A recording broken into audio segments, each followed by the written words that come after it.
It's cocktails and conversation on thefempire.com. Time to pour a drink and tell a few too many secrets. Tonight we tackle flirting. Joining us, Adrian, our sensual sweetheart. Alta, our design guru and founder of the Fempire. Danielle and Celeste, our very own sexperts. And me, Jessica, co-founder of the Fempire and lifelong flirt. Cheers. So again, I love this concept of erotic embodiment. Explain what it is a little bit more detailed. Erotic embodiment is empowered femininity. Yeah.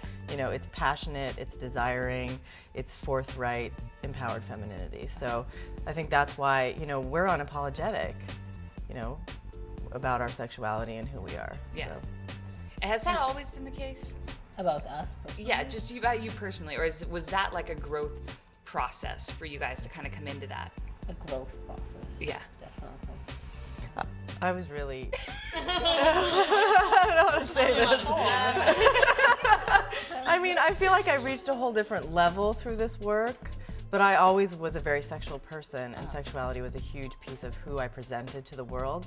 I think now, like I said, I'm probably much more unapologetic about it. I might have had some more shame about it in the past, but it didn't stop me from putting it out there because it's very much a part of who I am. Okay, can I talk to you about something? Okay, sure. Because I get into trouble all the time by being too flirty. Mm-hmm. And yet other people will read into it for being something different than how I meant it to be. And so it's kind of made me go at times like, you shouldn't do that, but then there's this part inside me that's like, no, you can't be any other way. You have to be authentic. Yes. And in my authenticity, this is me. No matter if you're a guy or a girl, I'm here. And it gets me, I know, but it gets like... I'm exactly the same. Are you the same? Absolutely. And does it get you into trouble? Not with anyone that knows me or not with anyone that I would care to know. How do you then, like if you really are interested in somebody, but you flirt with everybody, how do they really know that you actually like them? Well, this sounds kind of hokey, but I had a palm reader read my hand one day and he says, he said to me, he goes, oh my God, your match is 1 in a million. And I was like, I know. I happen to be the most picky woman on the planet. But I was like, oh no, I know he's 1 in a million, right? He said, no, you know why? He said, because you're so flirtatious and so outgoing that they're going to misread your intentions with the world, and they would have to have such a high level of confidence to trust that what you're giving them is sacred and that is above all this other flirtatiousness. And I think that's true. But then would you want to be with anyone but that? Would you want to be with anybody that would misread your flirtations with the rest of the world as something other than they are? Probably not, I can't you know? be with a No. I've been lucky enough that I've never been with a jealous person. It's just like my natural state of being, you know? But I think your question is, how do I stop getting into trouble? Yes, thank you. Yeah, And there's an answer to that question. Cool. Yeah, Okay, because I used to get in trouble all the time. Okay. Because I had this sexual energy that was just everywhere, like just everywhere. Spilling, right? And I didn't have any control over it at all. Yeah. Mm-hmm. And so part of So part of the work of erotic empowerment, erotic embodiment is understanding that energy to the point where you know just how much you can give before somebody thinks you're making them a promise and you're not going to keep it. Yeah. You know, so that's learning how to play with that energy. So you can flirt and flirt and flirt, but they have to know, okay, this is my boundary. Right. And you draw that energetically, and sometimes you have to draw it more verbally too. Right. But once they know, then you can just go, you know, let yourself go and be free with it. So it's my you can do it with responsibility. Sorry. Sorry.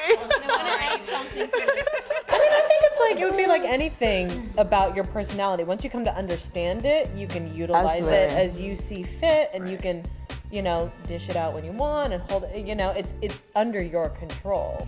Erotic embodiment is really being in your body. It's really allowing yourself to experience your body fully and energetically in terms of like this erotic energy that comes, I call it pussy power. You have like a sound effect at the end. Pussy power. And if I want to remind myself something, this is the source of my intuition too. Yeah. Like, how do we pay attention more? Like, what are some of the strategies that you guys have to tap into this? Breathe. It's about breath. It's about breath. Yeah, how do you start to like tune in to Penelope the pussy? Right? You know? So we usually work with people into really breathing into their pussies and cock. Can we say cock in this? Yeah. feminine? Yeah. You can say anything.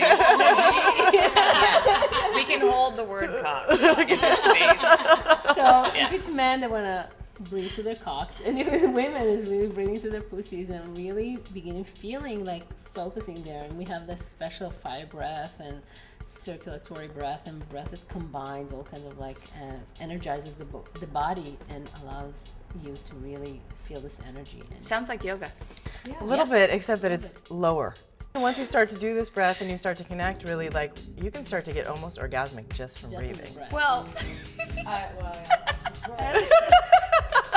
because we've actually been in the presence of people that have said that they can just give themselves orgasms just by not even moving. And I'm like, That's great. Yeah. that's crazy. What are you talking about? I mean, I thought I've been blessed enough to have orgasms in my dreams, and that's lovely because I'm not doing anything. And that showed me that orgasms totally take place in the brain. Yes. Because that's crazy. But people that can spontaneously do it by just closing your eyes and breathing, you're like, what? That's powerful.